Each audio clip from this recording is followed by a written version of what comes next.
Amandine, on est dans l'univers de l'huile avec toi. Et on va se faire une petite promenade en mer. En mer, voilà. On n'avait pas encore fait ça jusqu'à présent. Non, pas de marine. Non, c'est la première marine que l'on va faire. Comme ça, on va voir comment on travaille l'eau avec ses petites vaguelettes et ses reflets. Tout simple, hein, un sujet tout simple. Là, pour démarrer, un sujet tout simple. Ah oui, c'est vraiment tout simple. Hein. Le bateau est juste là pour agrémenter un peu le sujet. Mais sinon, voilà, c'est surtout justement l'histoire de les contrastes et les différents bleus, etc. On y va étape par étape. La première étape, dans l'univers des marines. On y va. On y va. C'est parti, Amandine. La première étape, c'est le matériel. Alors, la présentation. Donc déjà, ici, j'ai choisi pour un papier donc spécial huile. Hein. On ne prend pas n'importe quel papier. Il faut qu'il soit suffisamment résistant pour les solvants. Alors ici, le format, comme c'est un format assez rectangulaire, j'ai prévu du scotch amovible. Qu'on va pouvoir, comme ça, on va délimiter vraiment notre surface à peindre. Donc ça, on verra, on va l'appliquer ensuite. Pour ce qui est des produits qui sont ici, il y a d'un côté la térébenthine, l'essence de térébenthine, ou alors du white spirit, enfin en tout cas il faut un solvant. Et de l'autre côté, on a du médium à peindre qui va permettre de fluidifier la peinture tout en gardant sa richesse. Donc ça va faciliter le travail de la pâte. Dans les couleurs, on a simplement quelques couleurs, c'est inutile de trop s'encombrer. Hein, sur notre sujet est assez simpliste au niveau des couleurs. Hein. Donc on a ici du blanc de titane, du rouge de cadmium, jaune de cadmium clair et foncé, du bleu outre-mer, du bleu de Prusse et du noir. C'est souvent ce que tu prends comme palette. Hein. Voilà, c'est ça. Avec ces couleurs-là, vous pouvez vraiment tout faire. Hein. Il est possible de faire du violet, des verts. On peut même faire du brun en mélangeant du rouge, du jaune, du bleu. On obtient vraiment des bruns. Donc avec ça, on peut tout faire. Et les pinceaux, forcément. On a toutes sortes de brosses et des pinceaux ronds. Et puis un pinceau éventail dont on ne va pas forcément avoir besoin à présent. Mais en tout cas, voilà, il nous faut plusieurs brosses, plusieurs pinceaux. Et donc, comme je le disais, le scotch ici va nous permettre de modifier le format. Parce qu'on a un format assez rectangulaire, et pour une marine, on va préférer le format allongé. Hop, donc on essaie de le mettre forcément bien droit. Voilà. Comme ça va délimiter notre surface à peindre, et puis quand on le retirera, on aura une peinture bien propre, bien nette. D'accord, tu l'allonges bien, et marine, classiquement, c'est bien dans ces formats. Voilà, c'est ça, c'est pour ça qu'on appelle les formats marines. On a les portraits, les figures, les paysages et les marines. Donc, tout ça sont propres à des formats, à des tailles de formats particuliers. Donc voilà. On ne peut pas être gêné, on peut même replier derrière. Et voici, comme ça on va peindre là, ici, et quand on va retirer, tout sera propre, hop, prêt à encadrer. Alors on va commencer. On va commencer déjà par les fonds, hein, toujours, parce qu'après on va on superposera les éléments. Donc on va commencer par le fond, viendra ensuite la mer et le bateau, bien sûr, en dernier.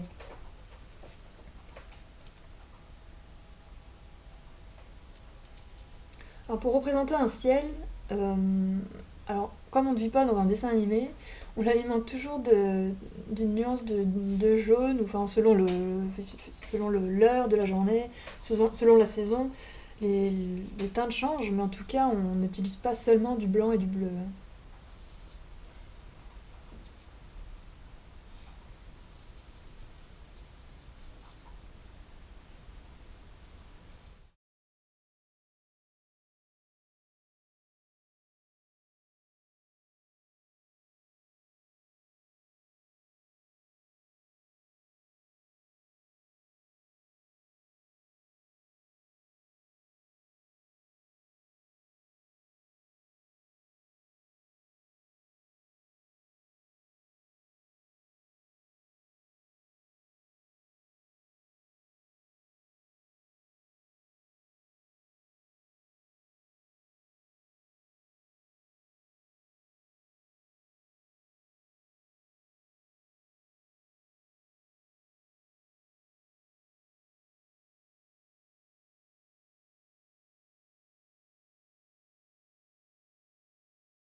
Alors, comme on l'avait vu dans une vidéo précédente qui parlait justement de la perspective atmosphérique, ici on va en avoir besoin, hein, c'est-à-dire que pour représenter la profondeur d'une grande étendue, notamment comme ici la mer, euh, alors il faut faire attention quand on se fie à une photo, parce que souvent sur la photo, le fond semble plus foncé, enfin la ligne d'horizon semble plus foncée que le premier plan.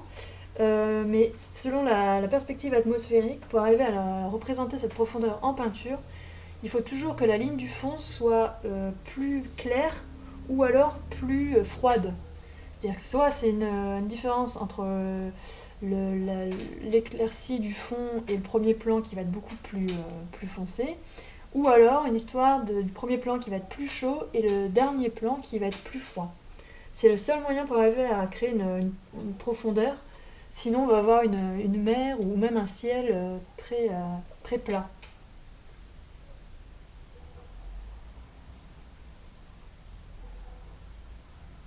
Et c'est pour ça, du coup, qu'ici, j'ai laissé le bleu brut, enfin le bleu pur dans le fond, et je l'ai chauffé en mélangeant légèrement un peu de rouge et un peu de jaune. Donc ça crée un vert assez terreux, comme ça, sur le devant. Parce que du coup, on a un bleu qui est plus chaud.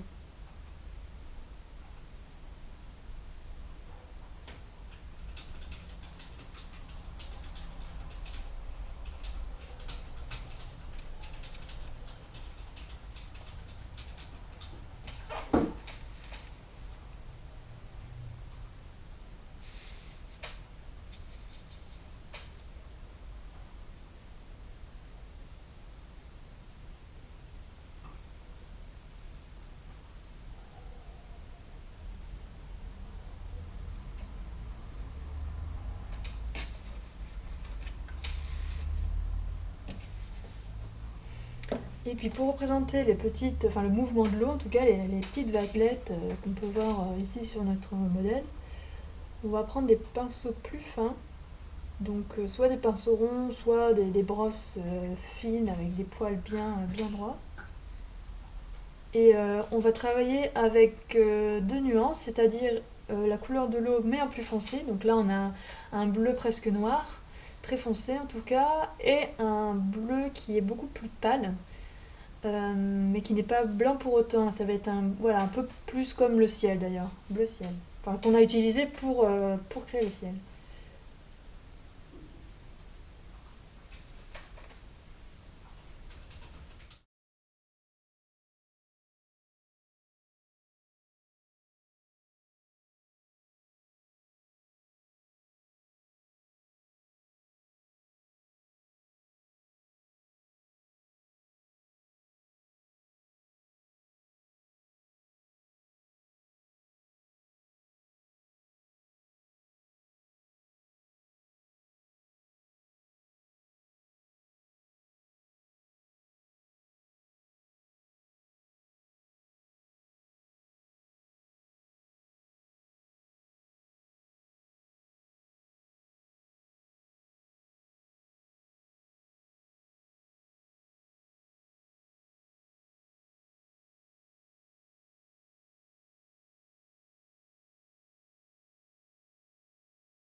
Alors là, donc j'ai attaqué le bateau, hein, comme vous pouvez le voir.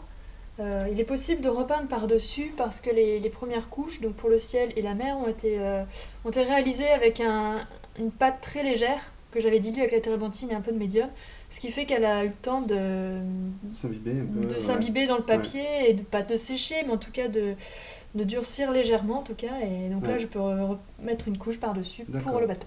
Et on voit la trame encore, hein, c'est resté très très fin, on voit la trame du papier, du papier toilé, quoi. Oui, c'est ça, hein, là c'est presque aquarellé, hein. Ouais, ouais, tout Et à là fait. pour le bateau, par contre, je vais revenir en pâte En pâte plus plus épaisse, plus épaisse. consistante, d'accord. Donc voilà, on a aussi un mélange comme ça de textures, de matière. Ok.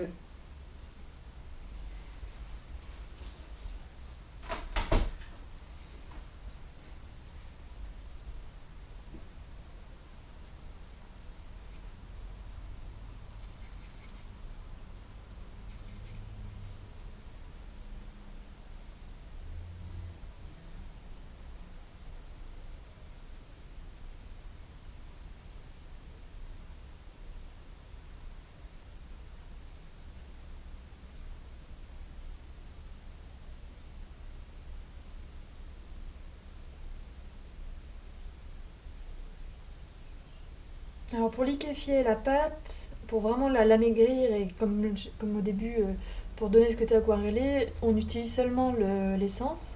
Par contre, pas forcément pour l'amaigrir, mais pour la fluidifier, par exemple là je vais faire les traits pour le bateau, des traits fins, donc pour ça on va utiliser le médium à peindre, comme ça va permettre de fluidifier la peinture, la pâte, sans pour autant casser sa brillance ou sa texture.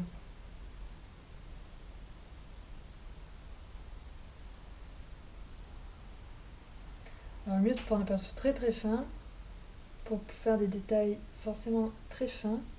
Là on est dans le petit détail.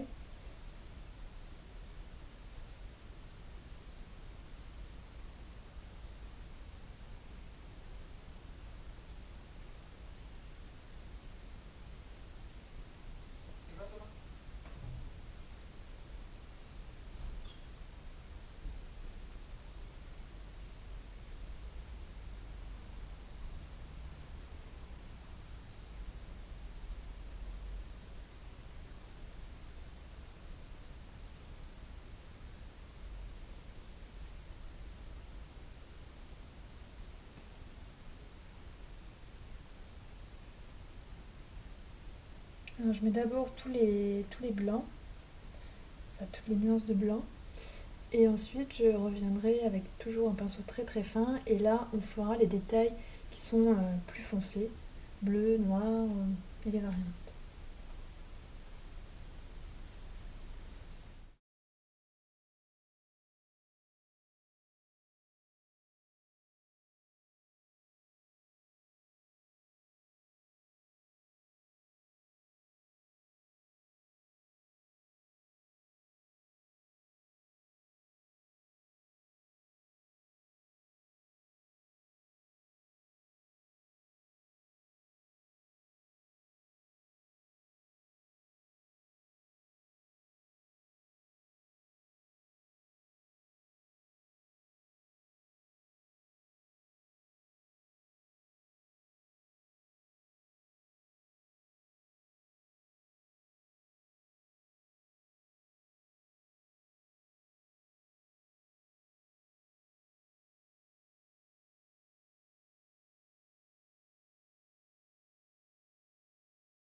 Voilà le travail terminé. Enfin, on pourrait toujours continuer encore à des heures, hein, mais à un moment donné, il faut savoir dire stop. Ouais, il vaut mieux dire stop. Voilà.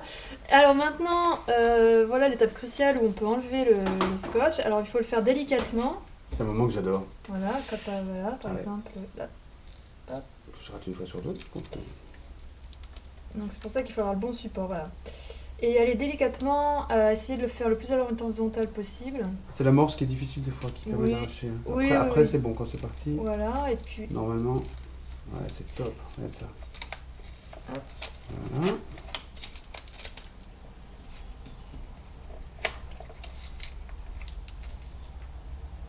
Voilà.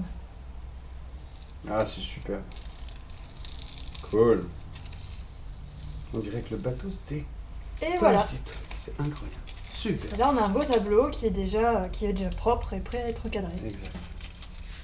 J'adore. Bon, les marines, je suis pas sûr d'adorer dans l'absolu, mais là, c'est génial.